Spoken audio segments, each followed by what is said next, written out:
أرسل رسوله بالهدى ودين الحق ليظهره على الدين كله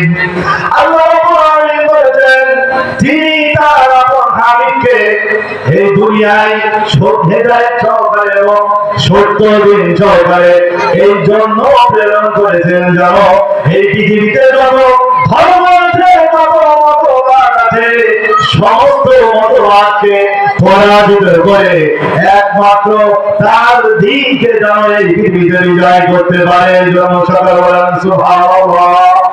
এখন কোরআনকে প্রশ্ন করেন কোরআন কোন দিন আল্লাহ কোরআনের কাছে গ্রহণযোগ্য হবে কোরআন তার সাথে জবাব দিয়ে দেবে কোরআন বলবে ইন্নাদ্দীনা ইনদাল্লাহিল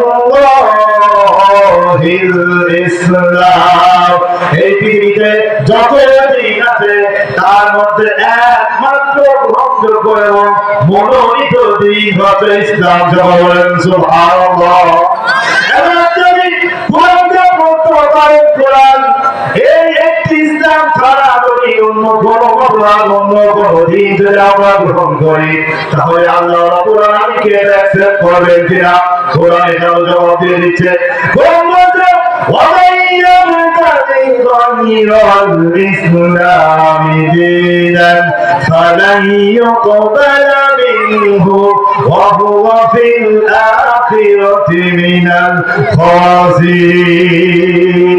আল্লাহ রাব্বুল বলেন যে ব্যক্তি এই দুনিয়ায় ইসলাম ছাড়া অন্য কোন ধর্ম অন্য কোন কিছু আদর্শ হিসেবে গ্রহণ করবে তার এই ধর্ম তার আদর্শ কিয়ামতের ময়দানে আল্লাহ রাব্বুল আলামিনের কাছে বিন্দু পরিমাণ কোন গ্রহণযোগ্য হবে না।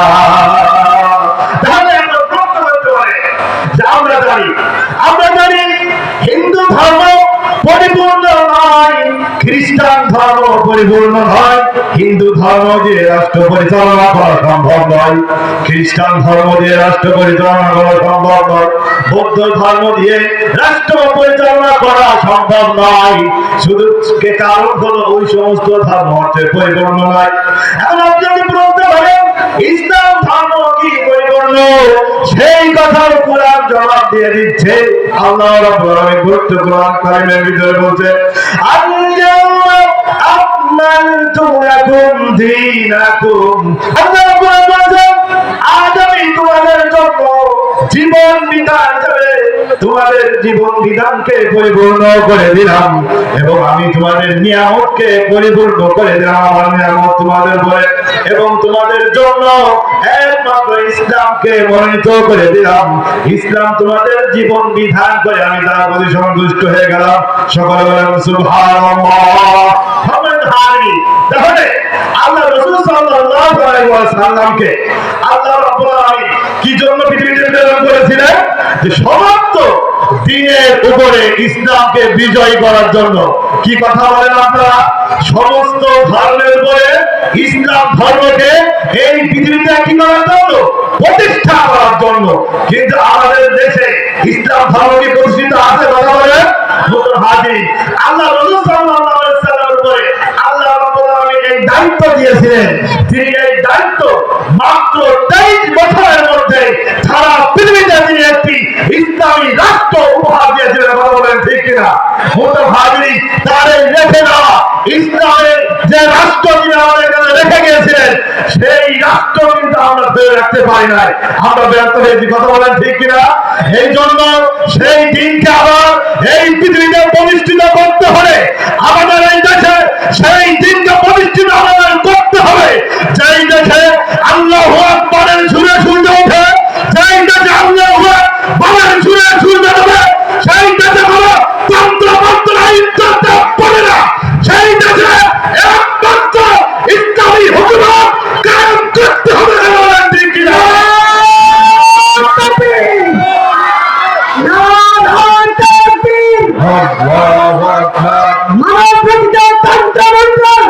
মানে না মানব না শয়তানের মূল মন্ত্র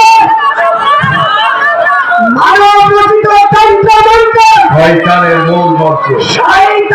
মূল মন্ত্র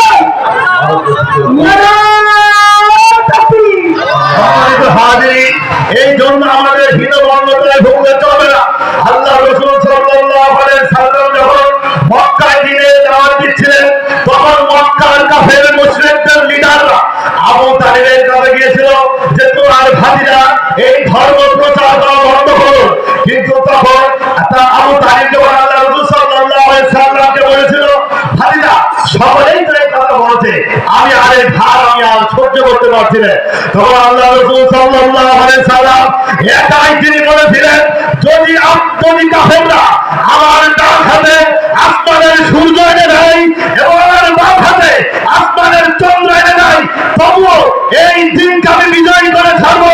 যদি দিন বিজয়ী করতে না পারি, দরকার হয় এই পথে আমি ধ্বংস হয়ে যাবো, শহীদ হয়ে যাবো, তবুও এই দেশে, এই আরব ভূমিতে, এই পৃথিবীতে কালেমার পতাকা আমি মুহাম্মদুর রাসূলুল্লাহ সাল্লাল্লাহু আলাইহি ওয়াসাল্লাম উত্তীন করেই ছাড়বো ইনশাআল্লাহ।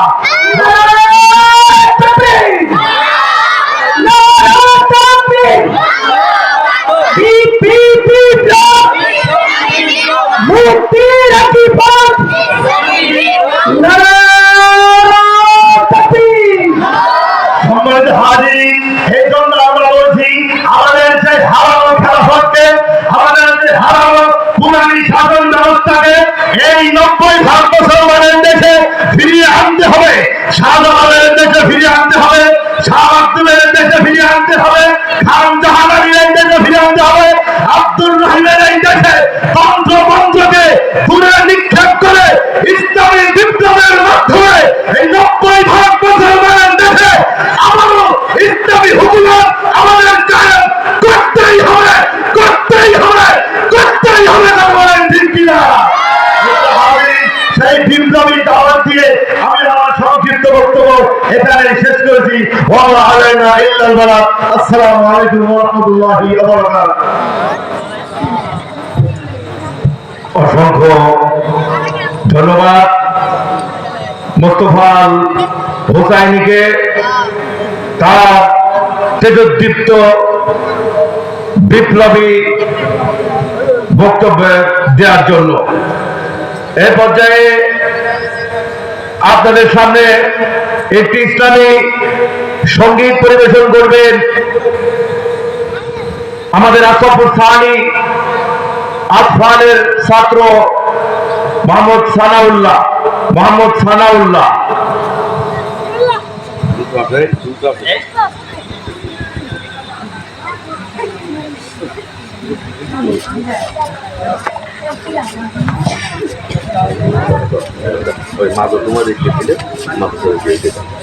আসসালামু আলাইকুম।